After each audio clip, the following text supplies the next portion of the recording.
March 1ನೇ ತಾರೀಕು ಶುಕ್ರವಾರದ Rameswaram cafe bomb blast ಸಂಬಂಧಪಟ್ಟಂತೆ ಎನ್ಐಎ ಅಧಿಕಾರಿಗಳು ಚಾರ್ಜ್ ಶೀಟ್ ಅನ್ನು ಸಲ್ಲಿಕೆ ಮಾಡಿದ್ದಾರೆ. ಬಟ್ ಅಲ್ಲಿ ಉಗ್ರರ ಟಾರ್ಗೆಟ್ ರಾಮೇಶ್ವರಂ ಕೆಫೆ ಆಗಿರಲಿಲ್ಲ, ಬದಲಾಗಿ ಆ ಜಾಗ ಆಗಿತ್ತು ಅನ್ನೋದನ್ನ ಹೇಳಲಾಗಿದೆ. ಹಾಗಾದ್ರೆ ಐಎಸ್ಎಸ್ನ ಪ್ಲಾನ್ ಏನಾಗಿತ್ತು ಅನ್ನೋ ಡೀಟೇಲ್ಸ್ ನೋಡ್ಕೊಂಡು ಬರೋಣ ಬನ್ನಿ. ಮಾರ್ಚ್ 1, 2024 ಬೆಂಗಳೂರಿನ ಬ್ರೂಕ್ಫೀಲ್ಡ್ ಬಳಿಯ ಕುಂದಲಹಳ್ಳಿಯಲ್ಲಿರುವ ರಾಮೇಶ್ವರಂ ಕೆಫೆಯಲ್ಲಿ ಸಂಭವಿಸಿದ ಬಾಂಬ್ ಸ್ಫೋಟಕ್ಕೆ ಇಡೀ ಬೆಂಗಳೂರೇ ಬೆಚ್ಚಿ ಬಿದ್ದಿತ್ತು. ಇಡೀ ರಾಜಧಾನಿಯೇ ಶಾಕ್ಗೆ ಒಳಗಾಗಿತ್ತು. ಕಣ್ಣು ತೆರೆದು ಬಿಡುವಷ್ಟರಲ್ಲೇ ಎಲ್ಲವೂ ಚೆಲ್ಲಾಪಿಲ್ಲಿಯಾಗಿದ್ವು. Bomb ಬ್ಲಾಸ್ಟ್ನ CCTV ದೃಶ್ಯಾವಳಿ ಭಯಾನಕವಾಗಿದ್ವು.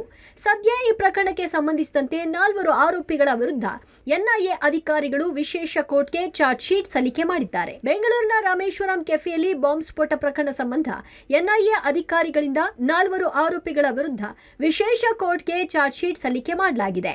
ಆರೋಪಿಗಳಾದ ಅಬ್ದುಲ್ ಮತೀನ್ ತಾಹಾ, ಮುಸಾವಿರ್ ಹುಸೇನ್, ಶುಐಬ್ ಮಿರ್ಜಾ ಸೇರಿದಂತೆ 4 ವಿರುದ್ಧ ದೋಷಾರೋಪ ಪಟ್ಟಿ ಸಲ್ಲಿಕೆ ಮಾಡಲಾಗಿದೆ. ರಾಮೇಶ್ವರಂ ಕೆಫೆ ಬಾಂಬ್ ಬ್ಲಾಸ್ಟ್ ಪ್ರಕರಣ ಟ್ವಿಸ್ಟ್ ಸಿಕ್ಕಿದ್ದು ಆರೋಪಿಗಳ ಬ್ಲಾಸ್ಟ್ ಪ್ಲಾನ್ ಬೇರೆಯೇ ಆಗಿತ್ತು. ರಾಮೇಶ್ವರಂ ಕೆಫೆ ಬ್ಲಾಸ್ಟ್ ಮಾಡಲು ಚಿಂತನೆಯೇ ಇರಲಿಲ್ಲ. ಸಂಚುಗಳು ವಿಫಲವಾದ ಹಿನ್ನೆಲೆಯಲ್ಲಿ ರಾಮೇಶ್ವರಂ ಕೆಫೆ ಬ್ಲಾಸ್ಟ್ ಮಾಡಲಾಗಿದೆ.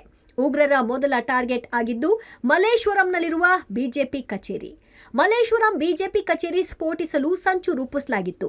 ಸಂಚು ವಿಫಲ ಹಿನ್ನೆಲೆ ರಾಮಮಂದಿರ ಉದ್ಘಾಟನೆ ದಿನ ಬ್ಲಾಸ್ಟ್ಗೆ ಪ್ಲಾನ್ ಮಾಡಿದ್ರು. ಜನವರಿ 22ರಂದು ಪ್ರಾಣ ಪ್ರತಿಷ್ಠಾಪನೆ ದಿನ ಸ್ಫೋಟಕ್ಕೆ ಸಂಚು ರೂಪಿಸಲಾಗಿತ್ತು. ಸಂಚು ವಿಫಲವಾದ ಹಿನ್ನೆಲೆ ರಾಮೇಶ್ವರಂ ಕೆಫೆ ಬ್ಲಾಸ್ಟ್ಗೆ ಪ್ಲಾನ್ ಮಾಡಿರೋದು ಎನ್ಐಎ ಚಾರ್ಜ್ ಶೀಟ್ನಲ್ಲಿ ಸ್ಫೋಟಕಾಂಶ ಉಲ್ಲೇಖವಾಗಿದೆ.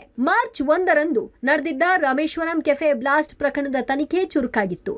ಟೋಪಿ ವಾಲನ್ನ ಬೆನ್ನತ್ತಿರುವ ಎನ್ಐಎ ದಿಕ್ಕಿನಲ್ಲೂ ತಲಾಶ್ ನಡೆಸಿದ್ರು. ತನಿಖೆ ವೇಳೆ ಮುಸಾವಿರ್ ಹುಸೇನ್ ತಾಜೀಬ್ ಎಂಬಾತ ಬಾಂಬ್ ಇಟ್ಟಿರಬಹುದು. ಆತನಿಗೆ ಅಬ್ದುಲ್ ಮತೀನ್ ತಾಹಾ ಸಹಾಯ ಮಾಡಿರುವ ಶಂಕೆ ವ್ಯಕ್ತವಾಗಿತ್ತು. ಈ ಇಬ್ಬರು ಐಸಿಸ್ ಹಾಗೂ ಅಲ್ ಹಿಂದ್ ಗ್ರೂಪ್ನ ಘೋಷಿತ ಉಗ್ರರು. ಕ್ರಿಮಿಗಳ ಜೊತೆ ಇವರಿಗೆ ಕನೆಕ್ಷನ್ ಇರಬಹುದು ಅಂತ ಇಬ್ಬರನ್ನು ಎನ್ಐಎ ವಶಕ್ಕೆ ಪಡೆದಿತ್ತು. ಒಟ್ಟಲ್ಲಿ 180 ದಿನಗಳ ವಿಚಾರಣೆ ಬಳಿಕ ಎನ್ಐಎ ಟೀಮ್ ವಿಶೇಷ ನ್ಯಾಯಾಲಯಕ್ಕೆ ದೋಷಾರೋಪ ಪಟ್ಟಿ ಸಲ್ಲಿಸಲಾಗಿದೆ. Crime bureau, public TV.